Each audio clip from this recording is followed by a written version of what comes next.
Qual é a diferença do poste do bambu? O primeiro aviãozinho para o auditório. Quem concorda com ela? Não enche o saco, vai tomar. Silvio Santos vem aí. Silvio Santos vem aí. Quem nunca ouviu falar de Senhor Abravanel? O quê? Você não conhece? E Silvio Santos? Ah, agora sim, não é não? É basicamente impossível ser brasileiro e não conhecer o fenômeno que é Silvio Santos. Ele é celebrado por ser um dos maiores comunicadores do nosso país, além de apresentador, radialista, animador e, claro, empreendedor. Silvio é conhecido por sua história de superação que geralmente é resumida em apenas uma frase.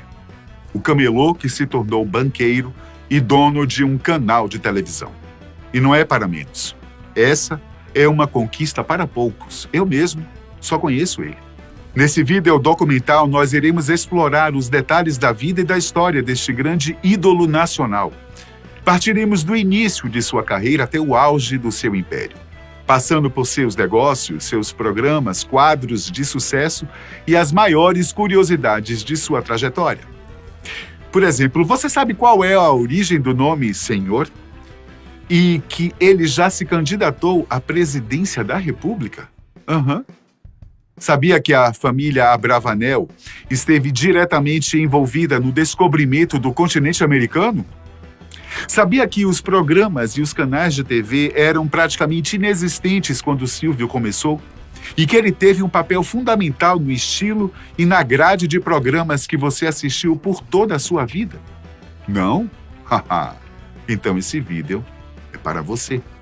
Silvio Santos, ou melhor, Senhor Abravanel, nasceu no dia 12 de dezembro de 1930 na Lapa, bairro tradicional do Rio de Janeiro.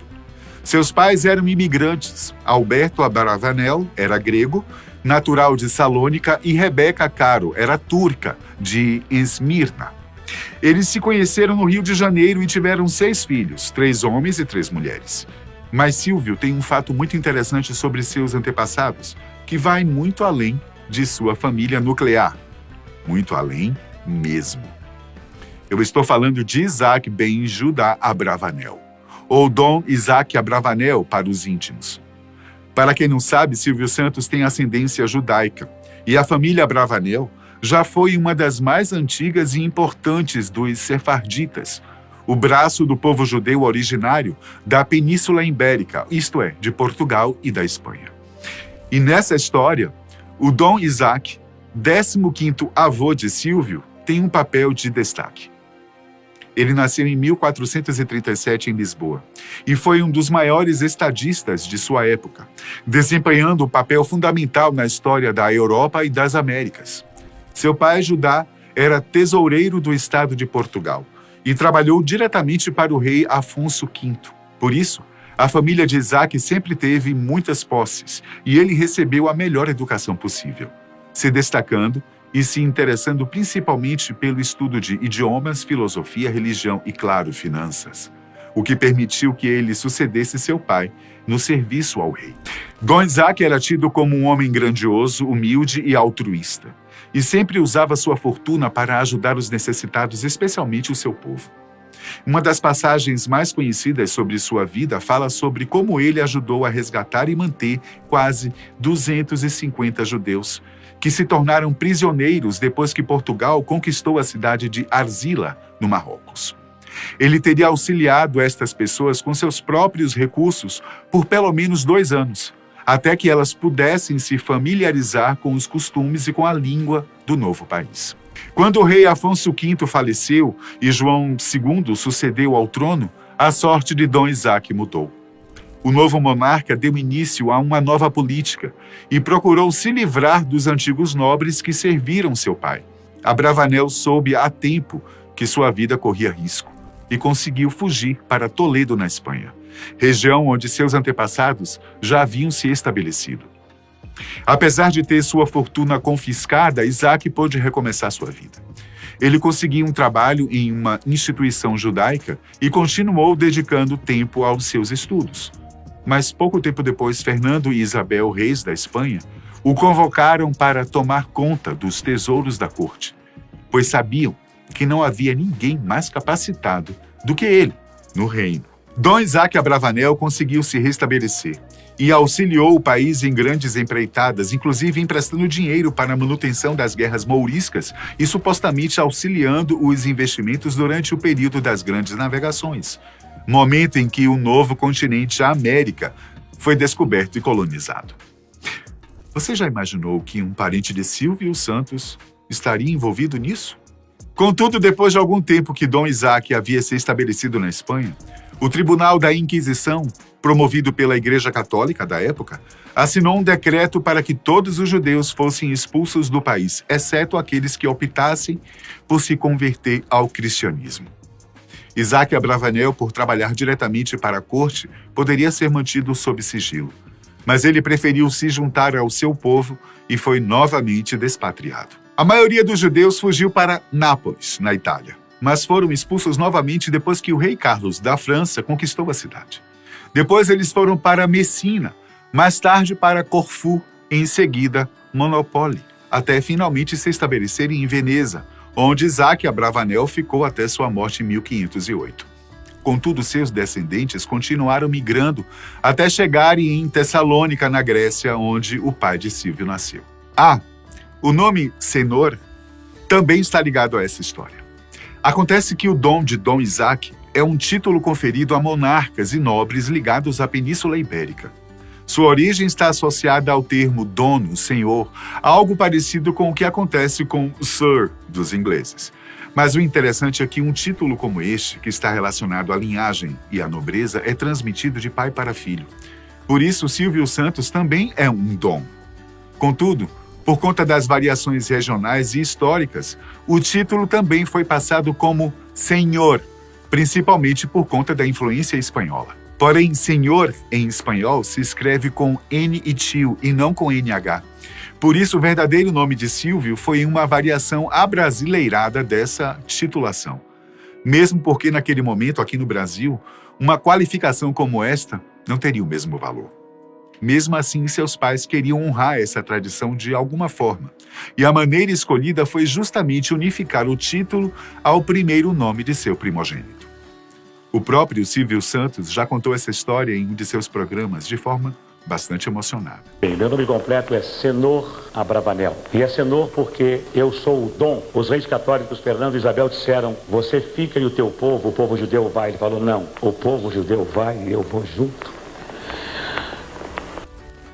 Quando era criança, o divertimento preferido de Silvio e de seu irmão Léo era entrar de graça nas sessões de cinema usando todos os artifícios possíveis, como ele mesmo conta em sua biografia, escrita pelo jornalista Arlindo Silva. Os cinemas preferidos eram o Capitólio, o Rex, o Odeon, o Vitória, basicamente todos na Cinelândia, a região do entorno da Praça Floriano, no Rio, onde se fixaram bares, teatros e cinemas durante a década de 1930. O dinheiro economizado era usado para comprar as balas Fruna, uma guloseima que presenteava as crianças com figurinhas que poderiam ser colecionadas em um álbum. Eu nem preciso dizer como isso se tornou uma febre na época, né não? Os garotos se juntavam para trocar e negociar estas figurinhas e Silvio Santos, claro, não ficou de fora. Foi também nessa época que Silvio e seu irmão ficaram alucinados por uma série que foi exibida no Cine OK, chamada O Vale dos Desaparecidos. Os capítulos eram exibidos toda quinta-feira à tarde e era preciso chegar cedo, pois a sessão sempre ficava lotada. Eles gostavam tanto desse seriado que preferiam economizar o dinheiro para garantir a entrada ao perder a sessão tentando entrar de graça. E foi durante a exibição dessa série que Silvio Santos entendeu que era um cara de sorte, atributo que, segundo ele, lhe foi oferecido por Deus. Acontece que ele ficou resfriado justamente em uma quinta-feira, seu dia mais esperado da semana. E por estar indisposto, febril, sua mãe não o deixou sair de casa e ele acabou perdendo a sessão do cinema. Pois justamente naquele dia, o Cine OK pegou fogo. O evento não chegou a ser uma grande catástrofe, mas muitas crianças e jovens ficaram feridos. Quando ele soube que havia escapado, talvez até de algo mais grave, correu para agradecer a sua mãe, enchendo ela de beijos. Parece que elas têm mesmo um instinto, não é não? A sorte também estava com Silvio quando ele escapou por pouco de ser atropelado enquanto brincava de carrinho de rolimã com seu irmão. Os garotos decidiram construir o brinquedo em sociedade. Léo arranjou as tábuas, os pregos e os eixos, enquanto Silvio ficou a cargo dos rolimãs que eram raros naquele tempo. Quando o veículo ficou pronto, eles o posicionaram em uma ladeira perto de onde moravam e desceram a toda velocidade. No entanto, quando estavam quase no final da rua, uma ambulância surgiu e quase atropelou os dois. Seu Alberto, pai dos meninos, estava passando na hora e chegou a fechar os olhos, esperando pelo pior. Depois que ele viu que as crianças tinham escapado, levou os dois para casa à base de bofetadas, percorrendo uma distância de pelo menos 200 metros. Ele destruiu o brinquedo e nunca mais ninguém andou de carrinho de rolimã na casa dos Abravanel. Azar dos irmãos mais novos, né não?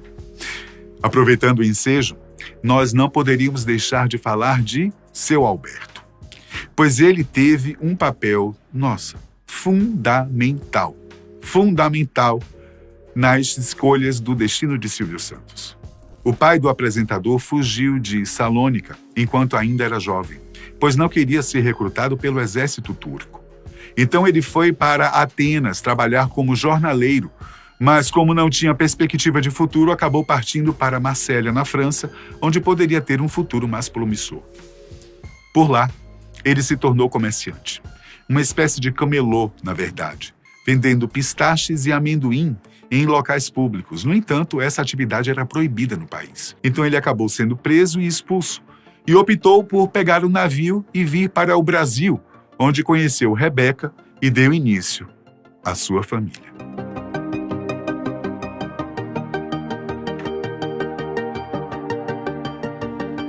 Como Alberto falava vários idiomas, seu primeiro trabalho por aqui foi como guia de turistas, orientando os passageiros que chegavam no porto. Depois de juntar algumas economias, ele abriu uma lojinha na Praça Mauá, de frente para o cais, onde também trabalhava com o público estrangeiro, vendendo bugigangas e souvenirs para quem viesse visitar o nosso país. Os negócios de seu Alberto eram prósperos. Parece que ele tinha um talento nato para o comércio, mas, infelizmente, ele enfrentava um grande problema: o vício em jogos de azar. Silvio conta em sua biografia que o pai ganhava na loja de dia gastava à noite nos cassinos. E isso fazia com que a família tivesse sérios problemas financeiros. A situação era tão grave que Alberto chegou a perder a sua loja, o que piorou ainda mais a crise familiar. Foi nesse contexto que Senhor Abravanel decidiu que precisava se virar, tanto para conquistar as coisas que ele queria como para ajudar seus pais e irmãos. Nesta época, o jovem Silvio tinha apenas 14 anos e estava cursando o segundo ano de contabilidade na Escola Técnica de Comércio Amaro Cavalcante. Ele abandonou os estudos por um breve período e passou a vagar nas ruas procurando o que fazer. Ele chegou a ganhar algum dinheiro apostando em jogos de sinuca nos bares da Lapa, mas logo percebeu que aquilo não lhe renderia nenhum futuro. Mas havia uma coisa que lhe chamava a atenção de modo muito especial: os camelôs que se concentravam na Avenida Rio Branco e na Rua Uruguaiana, no centro do Rio de Janeiro. Silvio chegou a verificar os salários nos comércios e nas repartições públicas e chegou à conclusão que as pessoas trabalhavam muito em troca de baixos salários, o que para ele não valeria a pena. Mas vendo os camelôs, ele percebeu que poderia ter um emprego bem remunerado e que não lhe tomaria muito tempo, o que inclusive permitiria que ele retomasse os estudos e se formasse em contabilidade. Silvio Santos era muito visionário em todos os aspectos. Naquele momento, o Brasil estava passando por um furor muito grande na política. Era 1945 e Getúlio Vargas, que estava no poder desde 1930, havia sido deposto. E as eleições para a presidência da República estavam marcadas para 1946. Fazia 15 anos que não se votava no nosso país. Portanto, uma grande euforia tomou conta dessas primeiras eleições. As pessoas corriam para tirar seus títulos e falavam sobre isso a todo instante. Foi nesse contexto que Silvio viu um homem vendendo capas plásticas para título de eleitor na Avenida Rio Branco. O comerciante vendia cada porta-título por 5 cruzeiros e eles saíam como água. Depois que seu estoque acabou, Silvio o seguiu e viu que ele comprava as capas em um atacadista que ficava na Avenida Buenos Aires, por apenas 2 cruzeiros. O garoto ficou encantado ao perceber que a margem de lucro era de mais de 100%. Por isso ele não pensou 2 vezes ao dar o que tinha no bolso para comprar uma carteirinha e foi correndo para a Avenida Rio Branco para vendê-la. O garoto já chegou gritando que aquela era a última unidade e vendeu na sua primeira tentativa. Ele voltou no atacadista e comprou umas 2 capas com o dinheiro que tinha ganhado. Voltou para o centro, guardou uma no bolso e sacudiu a outra no ar, dizendo que era a última, e vendeu rapidamente. Andou alguns passos e fez a mesma coisa com a que havia guardado no bolso, e foi assim que Silvio Santos se tornou camelô. Mas para ele não bastava apenas ser camelô, ele tinha que ser o melhor. E para isso ele se espelhou em seu Augusto, um comerciante alemão que também trabalhava por lá. Augusto vendia de tudo, mas seu carro-chefe eram as canetas. E Silvio logo percebeu que suas estratégias faziam com que ele tivesse muito mais sucesso do que as outras pessoas. A começar por seu horário de trabalho. O alemão só vendia seus produtos na hora do almoço, momento em que os guardas, o Rapa, estavam almoçando. Essa era a principal preocupação, pois como aquele era um comércio ilegal que não tinha licença municipal e não pagava impostos, todo o dinheiro e as mercadorias poderiam ser confiscadas a qualquer momento por uma batida da fiscalização. Além disso, seu Augusto usava vários truques para chamar a atenção dos clientes, o que fazia toda a diferença nas vendas, viu? Ele chegava, armava sua barraquinha, dessas de abrir e fechar, e começava a falar com o público. Depois que se formava uma certa aglomeração, o alemão explicava como o produto funcionava, fazia alguns truques e oferecia o preço. Ele conseguia vender de 100 a 200 canetas em apenas 1 hora, enquanto os outros camelôs que ficavam o dia todo na rua vendiam no máximo meia dúzia. Ora, Silvio logo viu que era possível vender mais, trabalhar menos e correr menos risco de ser pego pela fiscalização. Esse era o plano ideal. Depois de alguns dias observando seu professor, o jovem colocou sua estratégia em ação. Ele mandou construir uma barraquinha desmontável, comprou toda a mercadoria, especialmente as canetas, e aprendeu vários truques, inclusive de moedas e baralhos, que serviriam para atrair as pessoas. Então, ele se colocou na esquina da Avenida Rio Branco com a 7 de setembro e começou a anunciar seu show para o público. Os primeiros a se interessar eram as crianças, depois os desocupados, até que uma grande massa se formava à sua frente. Depois de ter conquistado a atenção de todos, Silvio começava a falar, explicando o funcionamento das canetas e destacando suas qualidades. Logo em seguida, ele dava um preço e começava a vender. Logo nos primeiros dias, ele já conseguiu comercializar de 50 a 60 canetas, mas não demorou muito até ganhar destaque na rua, vendendo até mais que o seu Augusto, sua grande inspiração. Alguns jornais chegaram a publicar matérias sobre ele, falando sobre o garoto que conseguia prender a atenção de uma multidão. Silvio ganhava o equivalente a 5 salários mínimos por dia, trabalhando apenas 1 hora. Daí em diante, nunca mais lhe faltou dinheiro e ele pôde finalmente contribuir com sua família. Ele também percebeu 2 coisas: que era muito bom em fazer negócios e que tinha um grande poder de comunicação, qualidades que o permitiram chegar aonde ele chegou. Mas mesmo com talento, ninguém consegue conquistar tudo que Silvio Santos foi capaz sem um tanto de sorte. E como vimos, isso ele tem de sobra. Esse elemento foi essencial para fazer a transição do comerciante para o showman, deixando claro para o jovem Silvio que seu dom também poderia ser usado para entreter, animar, se comunicar com as pessoas. Isso ficou claro com o seguinte episódio. Enquanto trabalhava como camelô, Silvio tinha 2 assistentes. Pedro Borboleta, o sobrinho do Adolfo Bloch, dono da Manchete, que era o seu farol, a pessoa que fazia a primeira compra para deslanchar as vendas caso o público estivesse tímido, e Léo, seu irmão, que ficava de vigia na esquina para avistar sobre a chegada do Rapa. Mas mesmo sendo assessorado, nem sempre Silvio podia escapar da fiscalização. Ele chegou a perder sua mercadoria várias vezes. Mas ele também foi capaz de se livrar das represálias com sua retórica, colocando até a população a seu favor e contra os guardas. Até que um dia, o diretor da fiscalização da prefeitura, Renato Meira Lima, quis levar Silvio para o distrito para prendê-lo, sabe por quê, gente? Por vadiagem, a fim de impedi-lo de exercer a função de camelô.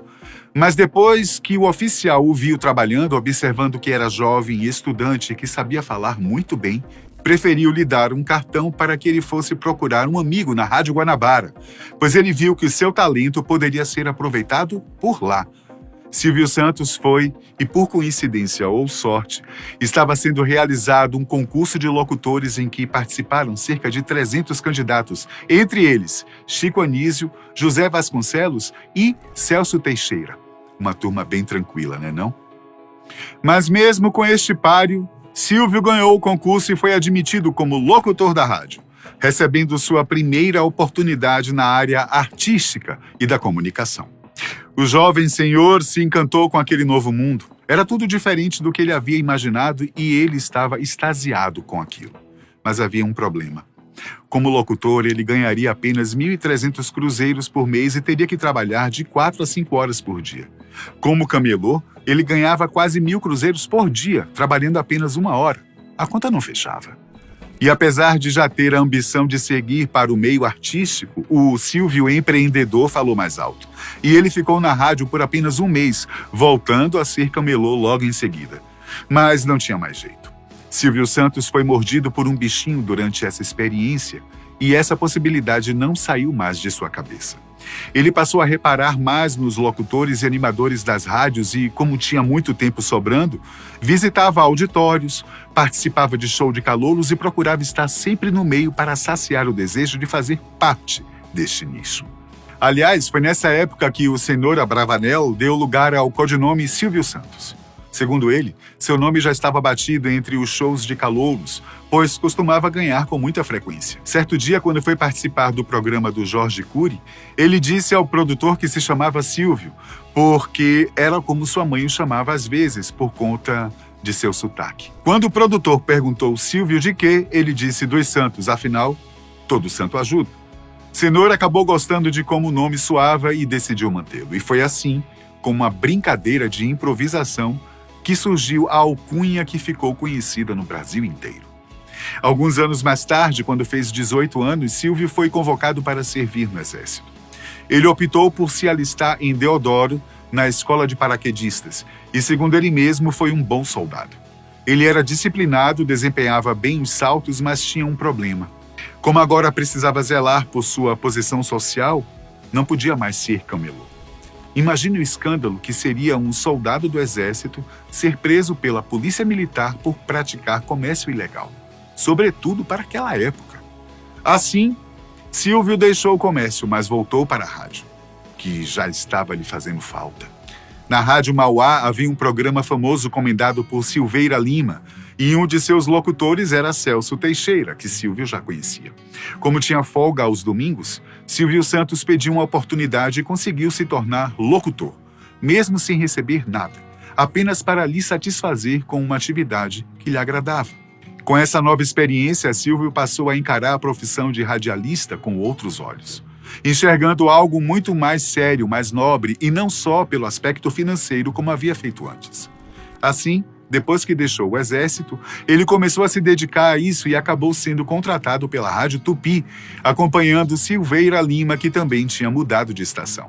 Com esse novo emprego, ele ganhava apenas 2.000 cruzeiros, o que não era suficiente. Mas ao invés de voltar a ser camelô, Silvio preferiu seguir em frente e evoluir, inclusive em sua visão de comerciante. Ele passou a vender cortes de fazenda, relógios, joias, colares e sapatos, sob medida, em repartições públicas e escritórios, mas não deixou a rádio.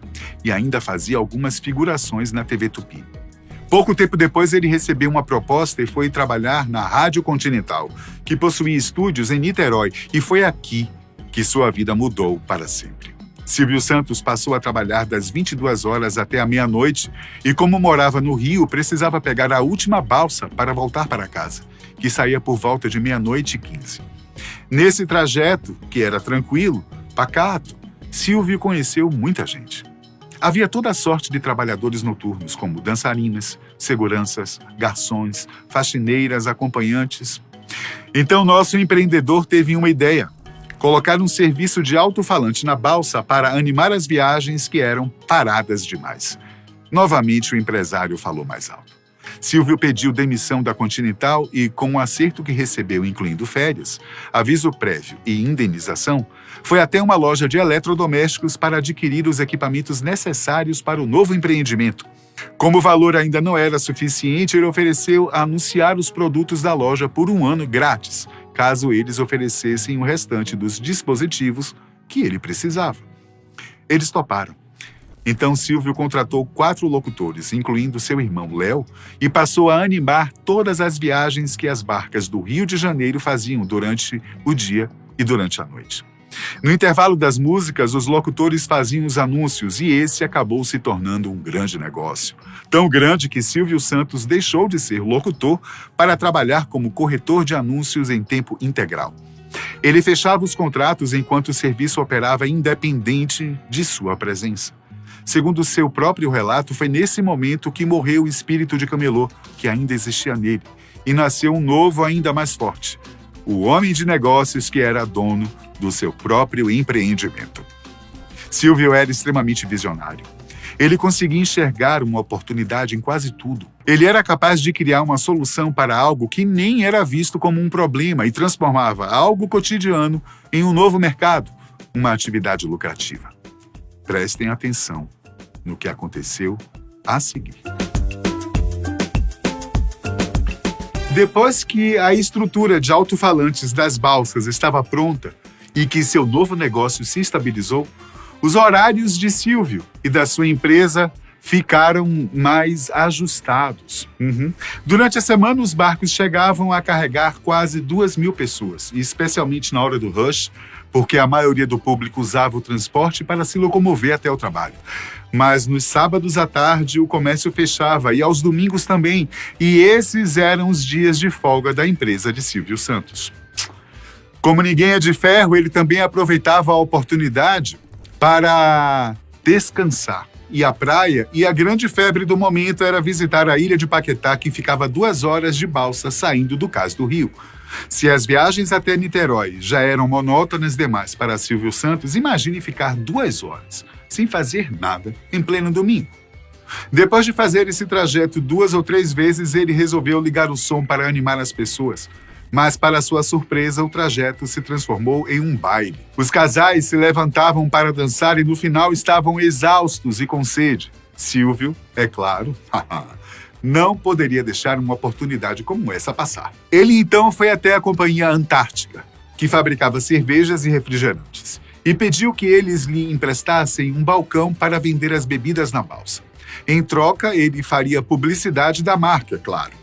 Eles aceitaram e as vendas foram um sucesso, mas Silvio precisava ir além. Como já estava com vontade de ser animador, ele resolveu montar um bingo. Ele iniciava a viagem com um baile e quem comprasse as bebidas ganhava uma cartela para participar. Durante o trajeto, ele parava as músicas e fazia o sorteio, o que estimulou e muito as vendas. Tanto que, em pouco tempo, Silvio Santos se tornou o maior freguês e distribuidor da Antártica no Rio de Janeiro, batendo o consumo dos bares e restaurantes. É mole isso. Mas, infelizmente ou felizmente, certo dia a balsa sofreu um acidente e precisou ser encostada para realizar os reparos. O conserto duraria 3 meses, tempo em que a receita de Silvio cairia drasticamente. Além disso, como ficaria impossibilitado de fazer as publicidades da empresa de bebidas, ele foi até o diretor, já havia se tornado seu amigo por conta de seu desempenho, para lhe explicar o ocorrido. O diretor da Antártica, que era paulista, aproveitou o ensejo para convidar Silvio Santos para conhecer São Paulo, já que ele jamais deixaria o Rio de Janeiro enquanto os negócios estivessem funcionando. Silvio, para não ser antipático, aceitou.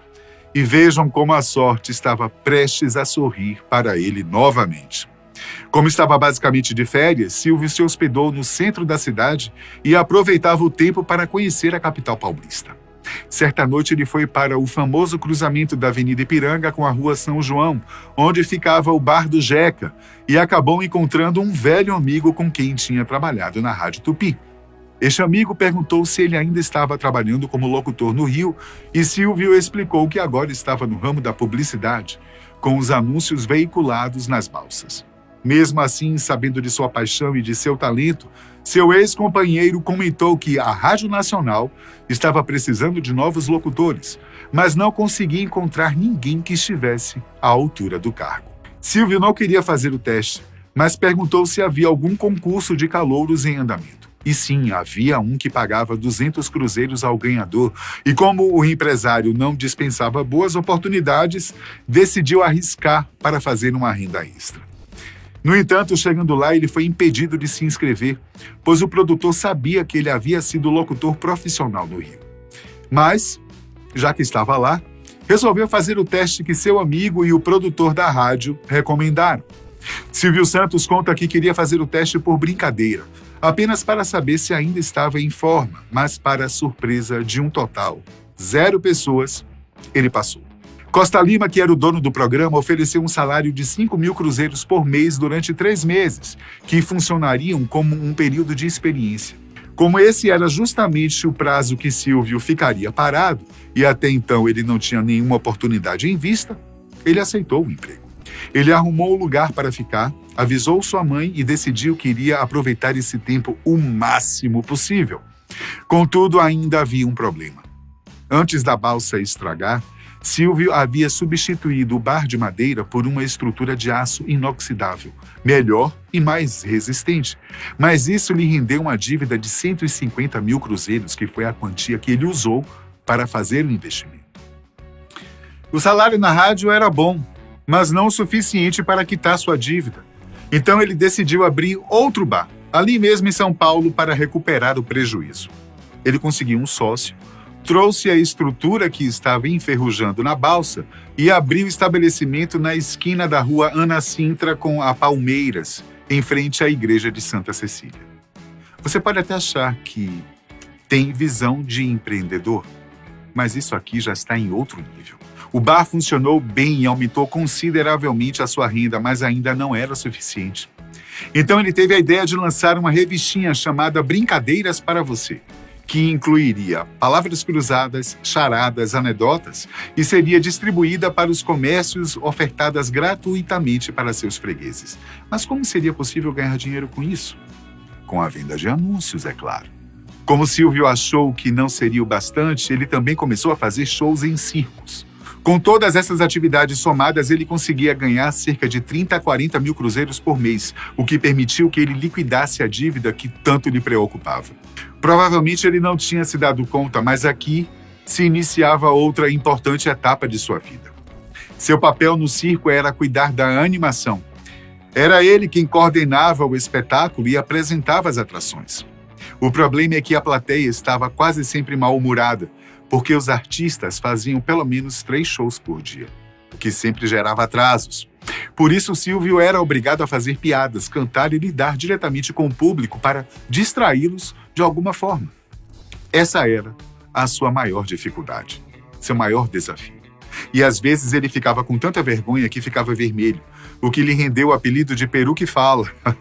Mas foi essa mesma dificuldade que, depois de superada, lhe rendeu um de seus papéis mais ilustres, o carro-chefe que todos conhecemos, o Silvio Santos, animador. O apresentador ganhou papel de destaque nessas apresentações ao ponto dessas caravanas de artistas ficarem conhecidas como Caravanas do Peru que Fala. E esse nome caravana não é estranho para você, não é não? É assim que eram chamados os comboios de carros, trailers, carretinhas e caminhões que carregavam as atrações e suas estruturas, mas Silvio Santos continuou usando o termo nos seus programas, identificando os comboios que levavam sua plateia para os auditórios. Luciana. Não, e com a caravana da Vila Ema. Caravana da Vila Ema. Caravana de onde, Lilian? Vermelhinho do Matará. Caravana de onde? Piraporinha. Muito bem, caravana de Piraporinha. O problema desse novo negócio é que ele não era tão lucrativo. Silvio precisava alugar toda a infraestrutura, os carros, pagar os artistas, além de ter que fazer grande parte do trabalho sozinho, como anunciar o espetáculo, apresentá-lo, correr atrás de investidores, patrocinadores, nossa. Foi então que ele começou a levar as caravanas para animar comícios políticos, o que lhe renderia um pouco mais de dinheiro, mas o obrigava a trabalhar ainda mais. Silvio saía de casa cedo e chegava de madrugada. Ele chegou a perder 5 quilos, mas conseguiu aguentar até o final do período de campanha política. Todo esse esforço e dedicação não foi em vão. Ao final, ele tinha um Jeep novo que poderia ser usado em outros trabalhos, uma nova experiência em animar e lidar com o público, além de ficar muito mais conhecido. Tanto que chamou a atenção de um importante radialista e político na época, Manoel de Nóbrega. Esse mesmo, o pai do Carlos Alberto do programa A Praça é Nossa. Manoel de Nóbrega foi o responsável por apresentar a Silvio um dos maiores negócios que ele fez durante toda a sua vida, o Baú da Felicidade. O Baú promoveu uma verdadeira guinada na carreira de Silvio Santos. Foi a empresa que permitiu que ele criasse sua base financeira e que o levou não só a ser apresentador de programas de auditório, mas a ter seu próprio canal de televisão. O Baú nasceu no final da década de 1950. Naquela época, havia várias empresas com um modelo de negócio parecido, como as Cestas de Natal Amaral e as Cestas de Natal Columbus. Basicamente, as pessoas compravam um carnê e pagavam as prestações ao longo de todo o ano. No final, eles poderiam retirar um prêmio, que em geral eram cestas com alimentos, para preparar uma cesta de Natal. Vendo isso, um comerciante alemão resolveu criar algo parecido, mas ao invés dos produtos natalinos, oferecia uma cesta de brinquedos para atrair a atenção dos pais e, claro, das crianças. Com isso em mente, o homem foi até Manoel de Nóbrega e o convidou para ser seu sócio, sendo que sua parte seria financiar os anúncios da venda dos carnês na Rádio Nacional. Manoel topou, mas ele nunca fez questão dessa empresa.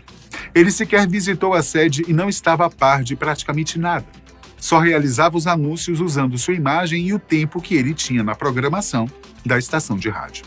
O problema é que o comerciante alemão não conseguiu tocar o negócio. No final do ano, a companhia não tinha capital para oferecer as cestas para os compradores e as pessoas insatisfeitas iam até o radialista para tirar satisfação e cobrar providências. Pois era ele quem parecia estar à frente, tudo por conta das publicidades. Cansado e com medo de ter sua reputação manchada, Manoel pediu a Silvio para que cuidasse desse problema. Ele pediu ao amigo para ir à sede do Baú, fechar o negócio e devolver o dinheiro às pessoas que o solicitassem. Afinal, enfrentar o prejuízo seria melhor do que comprometer o futuro de sua carreira. De início, Silvio recusou, pois já estava muito atarefado, mas resolveu ajudar o amigo. A sede do Baú da Felicidade ficava em um porão. Os funcionários não sabiam responder às perguntas que Silvio fazia.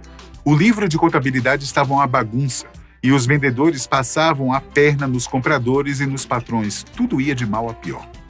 Mas apesar de tudo isso, depois de passar 4 ou 5 dias lidando diretamente com o público, oferecendo as desculpas e devolvendo os valores, Silvio Santos percebeu que, fazendo do jeito certo, aquele poderia se tornar um grande negócio. Olha o empreendedor atacando novamente. Silvio trocou o modelo dos baús que levavam os presentes, que segundo ele pareciam caixões em miniatura. Demitiu uns funcionários fraudulentos, desenvolveu novas táticas para a venda dos carnês, quitou as dívidas e fez novos contratos com fornecedores, inclusive com empresas grandes, como a Estrela, que fazia brinquedos, e a Nadir Figueiredo, que fazia aparelhos de jantar.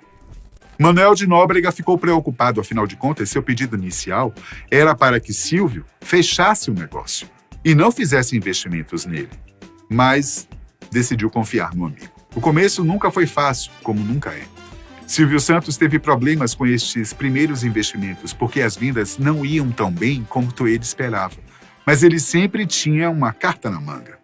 Ele chamou os artistas que trabalhavam com ele nas caravanas e foi para as praças públicas fazer shows. Quem comprasse um carnê do Baú da Felicidade ganhava um número para participar de um sorteio. Ao final da programação, algum aparelho ou brinquedo era rifado para o público. E isso, aliado à nova administração, fez com que o Baú se tornasse um grande sucesso. Depois que a empresa estava estabilizada, Silvio Santos chamou Manoel para partilhar os lucros, mas o radialista não quis. Ele disse que nunca tinha feito nada.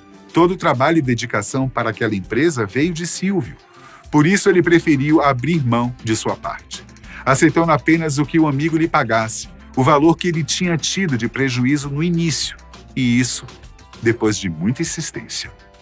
Silvio Santos já era famoso nas rádios, já era um sucesso nos negócios. O que lhe restava? Ir para a televisão, é claro. Pode não parecer, mas até isso era um movimento arriscado para a época. A rádio era o que realmente comandava os meios de comunicação e os aparelhos de televisão estavam restritos às casas de pessoas ricas. Quase ninguém tinha acesso.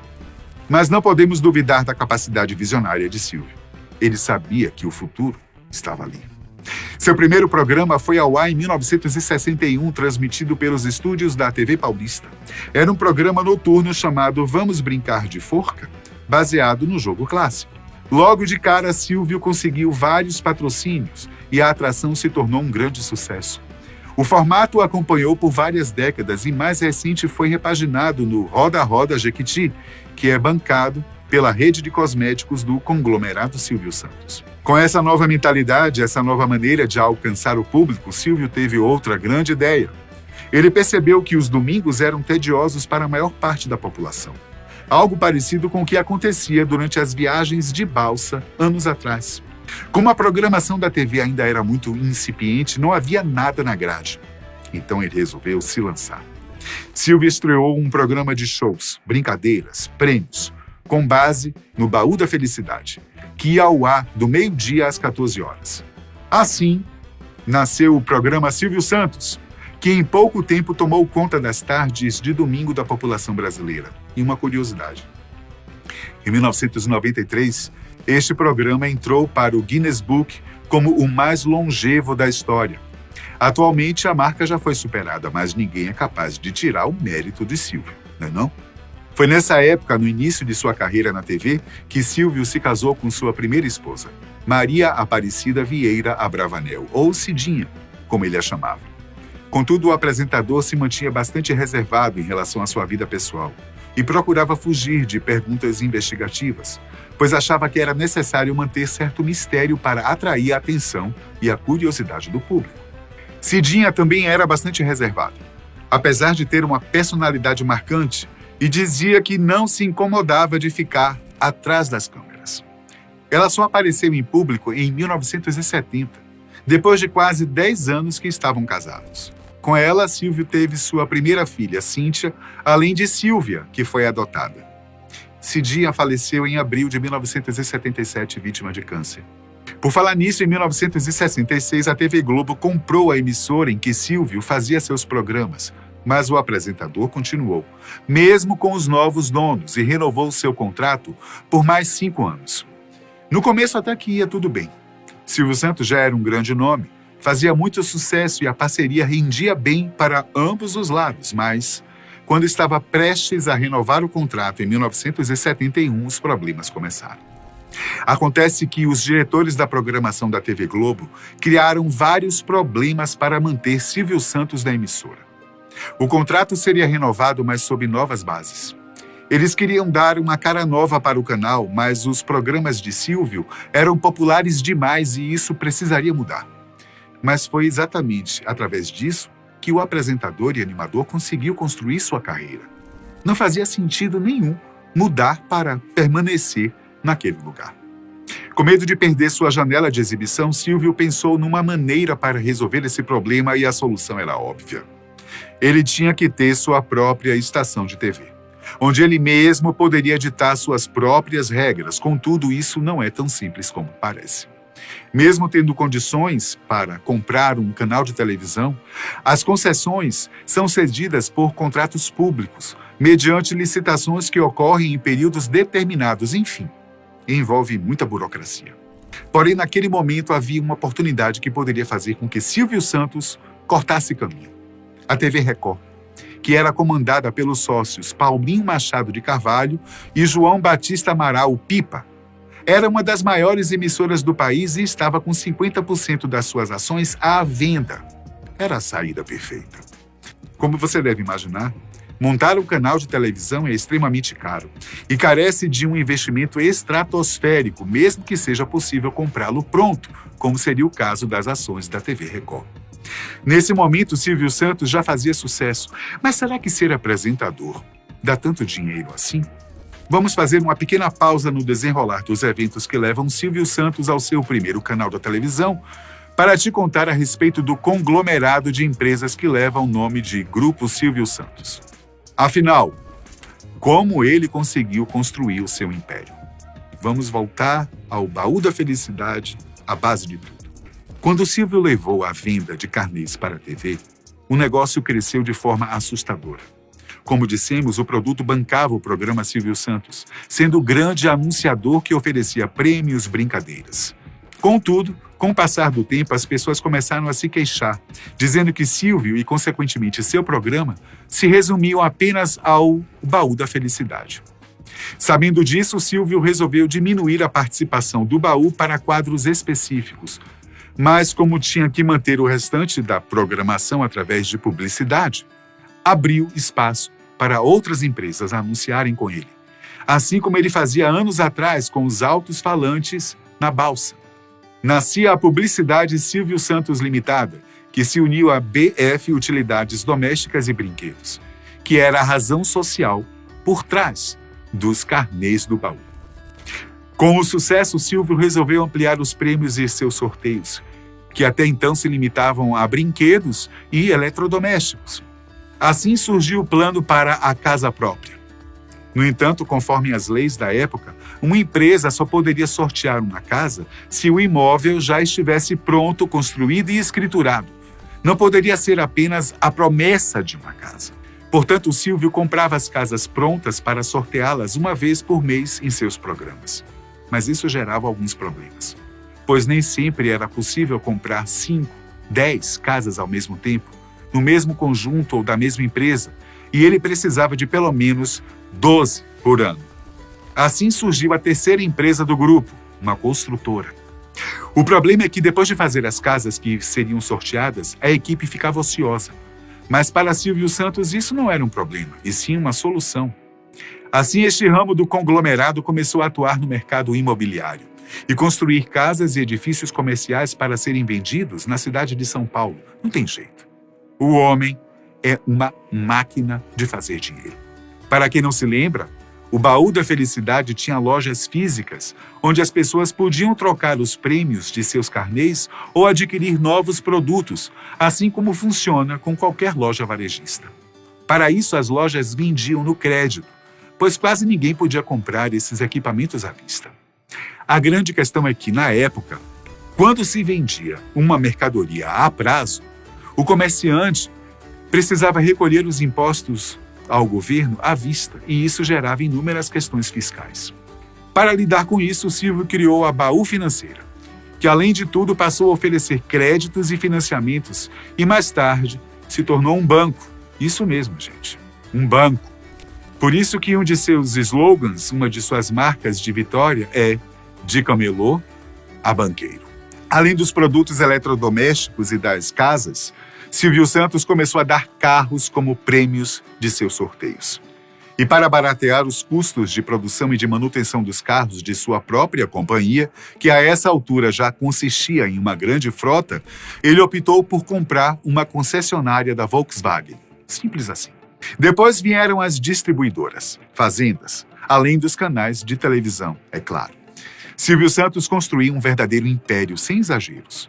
Tudo a partir de seu talento, de sua visão, da sua experiência que adquiriu desde quando vendia carteirinhas para títulos nas ruas. Então, não. Comprar 50% das ações da TV Record não seria um grande problema. Não seria um grande problema, mas também tinha seus desafios. Quem é empresário sabe que grande parte do capital dos negócios não fica disponível na conta bancária a qualquer momento. Mesmo assim, as negociações estavam praticamente acertadas. Contudo, os advogados de Silvio e de Pipa, o vendedor das ações da Record, estavam finalizando os últimos termos quando uma terceira parte entrou na jogada e fez a compra à vista, passando por cima das negociações que já haviam sido estabelecidas. Mas, como ele mesmo diz, quando uma porta é fechada, Deus abre uma janela. Pouco tempo depois de ter o contrato com a Record frustrado, Silvio recebeu uma ligação de Roberto Marinho, o dono das organizações Globo. Eles conversaram bastante e Roberto disse que não queria perdê-lo, que iria tratar com seus diretores para manter o apresentador e seus programas na sua estação. Foi um alívio. Pelo menos o programa não iria acabar. Silvio Santos fechou com a TV Globo por mais 5 anos. Mas agora ele sabia que era algo provisório. Se ele realmente quisesse manter e assegurar o seu programa, era essencial ter sua própria estação. Mas Roberto Marinho também sabia disso. E a essa altura, Silvio, sozinho, já era uma de suas maiores ameaças. Então, para se assegurar por pelo menos mais 5 anos, Roberto incluiu uma cláusula no contrato dizendo que, por aquele período, Silvio Santos não poderia ser dono de nenhuma emissora. A estratégia foi muito bem pensada, pois apenas 6 meses depois de fechar negócio, o empresário que passou na frente de Silvio colocou suas ações da TV Record à venda novamente. Como não podia comprá-las, um fiel escudeiro do apresentador conseguiu alguém que pudesse adquirir as ações em seu nome para reservá-las para Silvio Santos pelos próximos 5 anos. Além disso, em 1975, o Ministério das Comunicações abriu uma nova licitação para a concessão de canais. E como o contrato de Silvio já estava quase no fim, é claro que ele participou.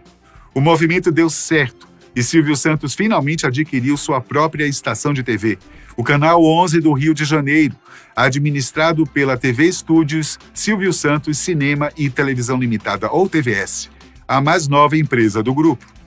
Falando assim, até parece que foi fácil, mas obviamente não foi não. Silvio viajou aos Estados Unidos e encomendou todos os aparelhos para colocar o canal em operação. Ele já tinha os profissionais, a cenografia, as roupas, mas a estrutura em si era alugada. Então ele precisava adquirir tudo do zero. Ele pediu para que tudo ficasse pronto em 3 meses e todos riram dele, dizendo que ele não seria capaz de conseguir tudo o que precisava nesse tempo. De fato, havia vários desafios, mas o principal deles era a construção de uma torre de transmissão. Por mais que tivesse muitos recursos, algumas coisas têm seus próprios limites. E essa era uma delas. Construir uma torre dessas com todos os aparelhos necessários para a transmissão do sinal levaria pelo menos 8 meses. Mas, novamente, se você quiser subestimar alguém, escolha outra pessoa, além de Silvio Santos. Na época, estava acontecendo o leilão dos equipamentos usados na extinta TV Continental. Ninguém estava de olho nisso. Os dispositivos estavam velhos, ultrapassados, mas Silvio deu um lance alto e adquiriu todo o lote, sob grande protesto, pois todos diziam que ele iria abrir um ferro velho. O que quase ninguém sabia era que Silvio estava de olho na torre de transmissão da velha estação, que estava em boas condições de operação e poderia ser usada pelo menos no início do novo canal.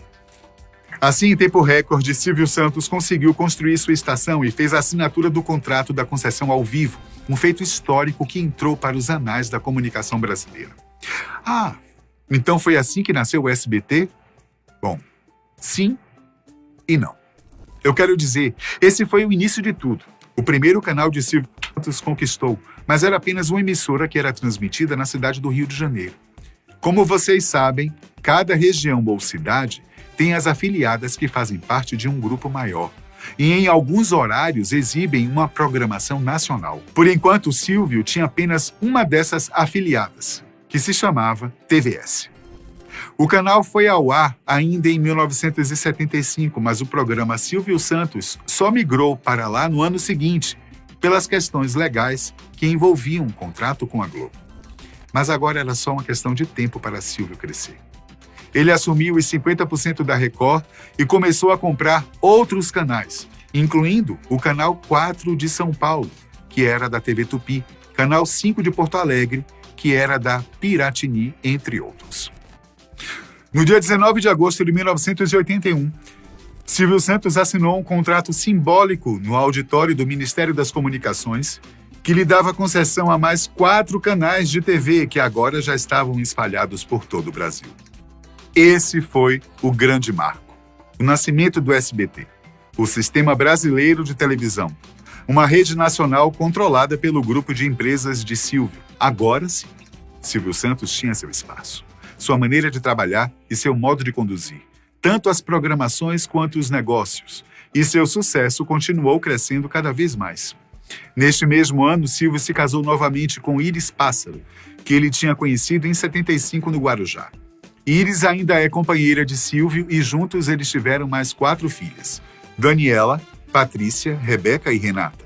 sendo que a maioria delas participa dos negócios do pai, seja como apresentadoras ou como administradoras do conglomerado. Agora vamos nos lembrar de alguns quadros e programas que deixaram sua marca em nossas vidas e que nos lembramos com tanta saudade e carinho.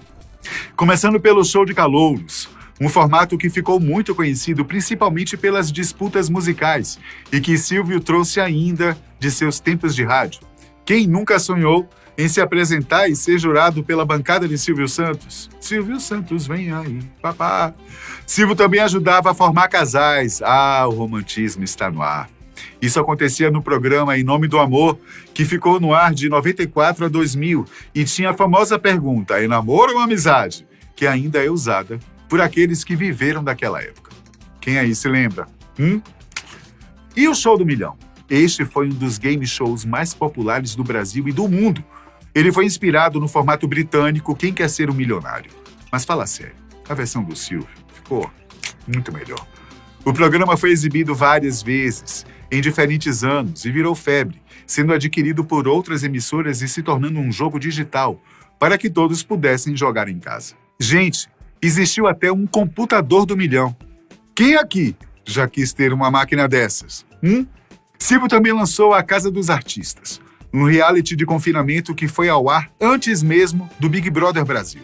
Contudo, no formato do SBT, os convidados eram famosos e não anônimos, algo que as últimas versões do BBB também têm implementado.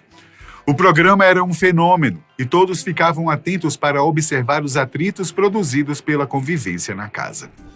As câmeras escondidas também eram um sucesso.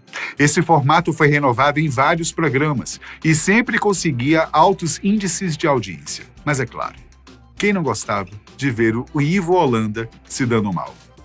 Não podemos esquecer das atrações que produziam brincadeiras e davam prêmios à marca registrada de Silvio Santos.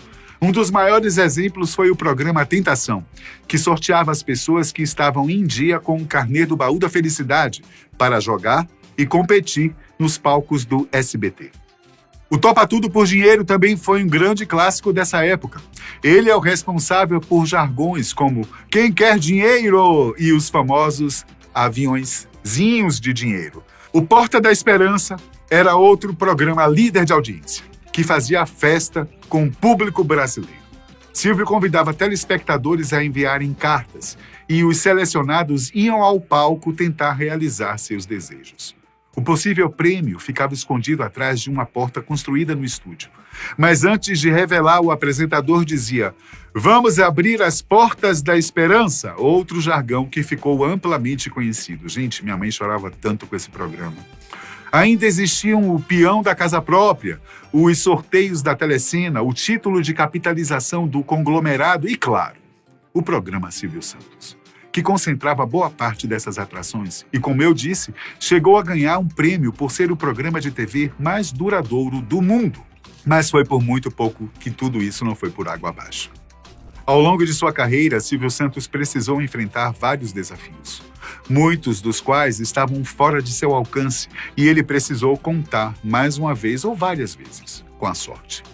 No final de 87, por exemplo, Silvio enfrentou um problema de saúde que afetava diretamente a sua voz. Como ele mesmo disse em sua biografia, sua voz era seu maior tesouro, o meio pelo qual ele conquistou tudo o que tinha. Suas exatas palavras foram: "Eu fiz minha carreira desde menino, gritando, falando em público como camelô, convencendo o povo a comprar minhas bugigangas. Depois como animador do bingo na Barca da Cantareira, a seguir como orador dos comícios e animador dos shows circenses, animador do programa Manuel de Nóbrega, para depois passar a animador de auditório da televisão. A voz sempre foi a alma de Silvio Santos. Perdê-la significaria o fim de sua carreira, de seus programas, mas felizmente seu problema foi diagnosticado e ele pôde ser tratado. Silvio estava com um pólipo nas cordas vocais, uma espécie de caroço provocado pelo crescimento anormal de um tecido. Isso causava um edema, um inchaço, que o deixava rouco. Ele se ausentou dos palcos e foi se tratar nos Estados Unidos por 4 semanas, voltando a se apresentar logo em seguida. Mas essa viagem mexeu com Silvio. Enquanto estava lá, ele observou as diferenças da qualidade de vida dos americanos e dos brasileiros e ficou tocado com as diferenças. Silvio já havia trabalhado com políticos durante os comícios das caravanas. E até tinha sido convidado para concorrer à Prefeitura de São Paulo, mas nunca tinha pensado em seguir uma carreira na política. Pelo menos até agora. No meio da campanha para as eleições de 1989, Silvio decide lançar sua candidatura para a presidência do Brasil. Ele estava no auge do seu sucesso. Algumas pesquisas de opinião apontavam que ele possuía o segundo lugar nas intenções de voto. As chances de ser eleito eram muito grandes. Ele já tinha jingle, número e partido. O pequeno PMB, que abriu mão do candidato anterior para lançar Silvio Santos. No entanto, como a decisão foi tomada com um processo em andamento, não havia mais tempo de mudar os nomes nas cédulas de votação, que naquele tempo ainda eram impressas. Mas um pouco antes das votações, a candidatura de Silvio foi barrada. Aparentemente, o partido havia feito menos convenções do que o necessário e o TSE impediu que ele seguisse em frente. Silvio Santos poderia ter recorrido, mas preferiu deixar isso de lado. Quase uma década depois, outro susto. O sequestro da família Abravanel. A primeira vítima foi sua filha Patrícia, que foi pega numa emboscada quando chegava em casa, vindo da faculdade. Ela ficou presa por 7 dias e foi liberada mediante o pagamento de um resgate de R$500 mil, segundo as informações da época. 2 bandidos foram presos, mas 2 conseguiram fugir. Um deles, Fernando Dutra, estava temendo por sua vida e voltou a invadir a casa da família. Ele fez todos que estavam na casa de refém, mas no final ficou apenas com Silvio, pois os outros conseguiram escapar em um momento de distração do bandido. Silvio Santos só foi liberado com a presença do então governador de São Paulo, Geraldo Alckmin, que garantiu que o criminoso não seria morto. Um susto, né? Silvio se manteve na TV e, com o tempo, foi possível perceber o quanto ele realmente era apaixonado pelo que faz. Apesar de todo o império construído ao redor do grupo Silvio Santos, sua verdadeira paixão nunca mudou, que é se comunicar e divertir as pessoas. Ele deixa isso claro em uma passagem no que diz que não nasceu dono de TV, mas animador de programas. E em outra, onde brinca que não recebe salário no SBT, mas apresenta seu programa de forma voluntária. Atualmente, Silvio está com 93 anos e sua saúde, é claro, não é a mesma. De acordo com o portal R7, a última vez que ele esteve no SBT foi em setembro de 2022. E desde então, seu programa passou a exibir reprises e mais recentemente foi assumido por sua filha Patrícia, a pessoa que mais está à frente dos programas que eram apresentados por Silvio Santos. Esse documentário está sendo produzido no final do mês de julho de 2024, poucos dias depois que Silvio deixou o hospital onde foi internado após ser diagnosticado com a infecção pelo vírus H1N1. Aparentemente, foi só mais um susto e a sorte continua ao lado do nosso grande animador. Silvio, esse vídeo é apenas uma singela homenagem a você e a sua família. De nós aqui da Fatos, que enxergamos na sua história uma grande inspiração. Muito obrigado por tudo, viu? Você é o cara. Até a próxima.